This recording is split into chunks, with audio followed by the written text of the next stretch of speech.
Hello everyone, welcome to my YouTube channel. So that's how they say it, my official YouTube channel. I have decided to come on board on YouTube, so you guys should welcome me on YouTube. Welcome me, welcome me. Well, my name is Tracy Diamonds, and if you don't know me, I am the CEO of the luxury jewelry brand Saint Tracy. I am now officially on YouTube. So here I want to be sharing my journey, my challenges. I want to be sharing business tips with you. I want to teach you how to structure your business, organize your business, everything that has to do with business management, organization, entrepreneurial journey, all that has to do with business. I'm going to be talking about there here. So guys, first of all, please click the link there and subscribe. Call your friends to subscribe, comment, interact with the videos, tell me the kind of topics you want me to talk about. Guys, let's be free here. This is our channel. This channel is for all of us. Let's be free. Let's talk about the things that affect us in our business. I will bring you relevant information here, and I want you guys to please join me on this journey as I share more about business and all that has to do with entrepreneur, about staff, about policies, structures, systems. That's what you're going to be getting on my channel. So let's start with when, where, and why I even started this my business, the jewelry brand, the Saint Tracy. So I've shared this story many times, but let me share it again for those who do not know. I got married, I think about maybe 16 years now. And then before I got married, I was engaged to my fiancé, now husband. And in those days, this is 16 years ago, in those days, we didn't have Facebook, we didn't have Instagram. No, I think we had Facebook, but we didn't have Instagram, and we didn't know a lot of places where you could buy things. Most times things were bought abroad. And so we were engaged with formally just verbal engagement. And then when it was time for him to kind of propose properly, I knew the day he was going to propose to me. So I wanted that fairy tale Mills and Boone thing where you know the guy is going to propose, you're all dressed up and all that. But in my own case, he didn't know where to buy the ring for me. I live in Port Harcourt in Nigeria, and at that time he didn't know where to buy rings for me, and it was a concern for him. He didn't know where to get rings for me, and his brother lived abroad at that time, and so he sent his brother a mail and told his brother to please buy a ring. So his brother chose my ring and then sent it. So how his brother knew what I liked, I don't know. Then it wasn't like now where you can just send pictures and WhatsApp. So I don't know how he picked the ring. I don't know how he knew my size, but Sha sent a ring. And when the ring came, I knew the day they were going to propose to me. I knew everything, and I didn't want that. I wanted that, oh my God, surprise, which ladies enjoy today, courtesy of Saint Tracy, one of us. At least we are also part of the people that make women enjoy that. But then there was no surprise, there was nothing. So the day he was going to propose, I knew. We went to a restaurant, and of course he knelt down, he gave me the ring, and I didn't get that thing, and I wanted that butterfly thing and all that. So it got me thinking that if he had this challenge where he didn't know where to get rings for me, I'm sure there were other men who also had the same challenge. They didn't know where to get rings for their fiancé as at that time. And so that thing was just in my head then. Eventually, we got married. When it was time for the wedding as well, his brother ordered our white gold rings from abroad. How he knew my size and knew his brother's size, I don't know. So his brother basically chose my ring, chose everything for me, and I was just there receiving that. And so I felt that, okay, even if I was not part of the surprise for the engagement ring, at least I should be able to choose my wedding band. But alas, I didn't get to choose my wedding band as well. There was no picture. I just saw the ring, and there was no option. I had to just take those rings. But it was beautiful, lovely rings. Maybe one of my other videos, I'll bring the rings. I still have my engagement ring. I don't know where my wedding band is, but I still have my engagement ring. And so it just got me thinking then. This is now like, because we got engaged for over 3 years before we finally got married. So this is now like 19 years ago. And so when we got married and we kept on, I would travel abroad, and the seed was still in my heart that there was a need that hadn't been fulfilled. And so when we go for holidays, I go to Dubai, I would just buy jewelry from the Dubai market, and I would just resell. I already had a business. I was doing printing and all that. And so I had a small part of my office where I could sit down and sell my jewelry. And so we started then, and I think I had my first child.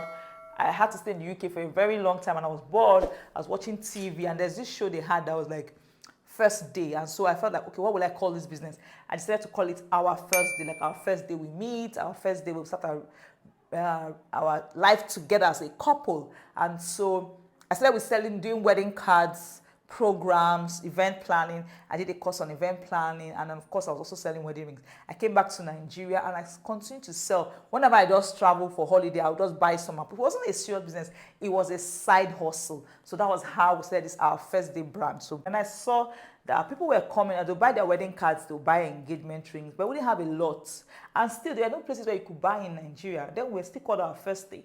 And then, but I think by 2015, I had started seeing that the business was getting traction. We had sent one or two others to Lagos. We're now on Facebook. We're doing some adverts on Facebook. There was Facebook. People were commenting. We could post pictures on Facebook. But there was really no system. There was no structure. We were just buying and selling. There was no vision. There was really nothing. It was like, okay, I know people want wedding rings. We have wedding rings. So most times we just have maybe 20 rings in the store. You have to buy what we have, or you leave. And so the business started like that. And by 2015, I went to Lagos Business School because I felt like, okay, this thing's making sense. Let me go and learn more about business. And so I went to Lagos Business School. For my other business, actually, wasn't really even for our first day. But while I was there, after the classes, it was like a 6-month course. My advisor was like, Tracy, his name is Banky. He was like, Tracy, what's your future? What's the plan for Saint Tracy? And I was like, sir, then I think by then we had changed to Saint Tracy now. And why we changed to Saint Tracy was because I wanted a name that was wholesome. I wanted a name that could stand the test of time. I wanted a name that was, I wanted a name that was different. And I prayed and I was like, Father Lord, what do I call this name? The name is Our First Day. I wanted a name that resonated with me. I wanted a name that could do anything. I didn't want a name that could just confine me to just one business because I wasn't even sure of the business. I wanted a name that could do anything, like a Coca-Cola name that can be anything.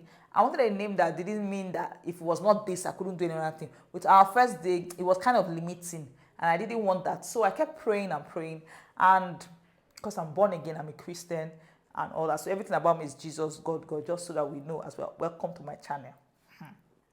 So I think when I was 10, 11, 12, my mom bought me a YSL bag. It's Youth Saint Laurent. And the bag is still, like, that brand is still here to today. And I never forget that bag because it was like my first designer bag. It was very expensive. And the man's name was Youth Saint Laurent, And so I'm born again. And my pastor used to preach about all of us as Christians being saints. And so you don't have to wait to die before you're a saint. Whereas we are here on earth, we are saints, So I don't know how I prayed. And I think at that season period, he was talking about saints and talking about saints. So I was like, why Saint Tracy? Why not?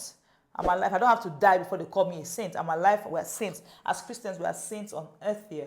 And so that's how Saint Tracy was born. And the name, first of all, most people are like, which one is Saint Tracy? Which one is Saint Tracy? But now the name is a household name because I stuck to the name. I knew it came from God. And I was like, this name can do anything. And so that's how the name Saint Tracy was born. So by 2015, I went to Lagos Business School, like I said. And my advisor was like, what's the future? And I felt at that time, e-commerce was coming up. And so I was like, sir, I'm going to sell my rings on internet. People are going to buy from internet, from Port Harcourt. They can buy from anywhere. And he told me that you're going to be a big fish in a small ocean if you stay in Port Harcourt. And he had encouraged me to open a branch in Lagos. And at that time, I was scared. How can I go to Lagos? How can I open a branch in Lagos? I don't know anybody in Lagos. I live in Port Harcourt. I only pass through Lagos if I'm traveling abroad, or we'll go for holiday, or just go for 1 or 2 events. I don't stay in Lagos. But he was like, that's what you need to do. And I'm one of the persons that if I get an idea and I like something, I quickly run with it. I don't know how to. I don't keep things that are good. If I want to do something, I'm doing it. If I'm not doing it, I'm not doing it. So as he told me this thing, I think it was in October or so, there was an exhibition in Hong Kong, and I quickly went for that exhibition so I could stock up because I was going to open a second store in Lagos. And so that's how it happened. And I didn't know anybody in Lagos, nothing, but I remembered I had a friend at that time, she had like 4 stores. Her name is Gifty's daughter. She's still on Instagram. Shout out to Gifty's daughter. So she had a store in Lagos, and I met her and I was like, please, can I get a space in your office? She had like a 5-bedroom store on Tony Street in Lagos, Nigeria. And I was like, please, do you have a space in your office? Can I pay for a space? And she was like, okay, yeah, she has a space. She had a very small space. It was like a store. You know how Nigerian houses, the store of the kitchen is. She had that space, and she told me at that time it was $600,000, which is almost $1,000 now in the black market in Nigeria.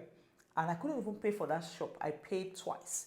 I paid $400,000 and I paid $200,000. I was able to pay for that shop. It was a very small shop. That shop couldn't take more than 3 people. I think in one of my videos, I'll try to attach the picture of that shop so you can actually even see how small it was.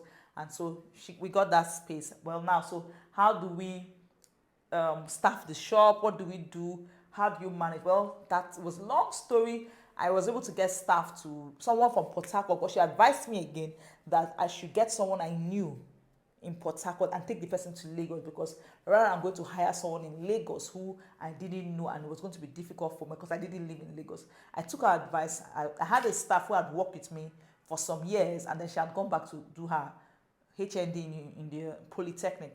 And so when she was done, I talked to her and said, do you mind coming to Lagos? And she was like, okay, she was also adventurous. And so I took her to Lagos. We stayed together, I think for about 2 weeks I was in Lagos. About a week, no, let me not say two, about a week, this was February 2016, I think. I took her to Lagos and then I got her an accommodation, got her a small camp bed, sorry, a small bed, a small camp gas, iron, just a few things. And I was like, guy, this is it. You're going to work here. This is my jewelry. It was just, everything was just faith. It was just faith. It was just trusting God and not even knowing what to do. But I took the leap, and that was how I entered into Lagos without knowing anybody, just that lady. She was kind enough to give me her space.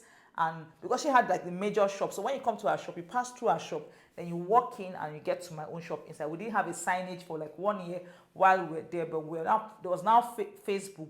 I don't know if Instagram had come. I think Instagram had now come in then, and we're posting and and selling. I won't forget our first sale that year. We made 600,000 naira that month. I was so happy that we could sell from Lagos. It was not easy running to locations without any form of structure. It was only just phone call. But then we did it. This story is now like maybe 7 years ago now, because we're in 2023 now, but that's exactly how it started. From that small store in Lagos, we now have 4 locations in Nigeria, 1 in Ghana, and God has been faithful.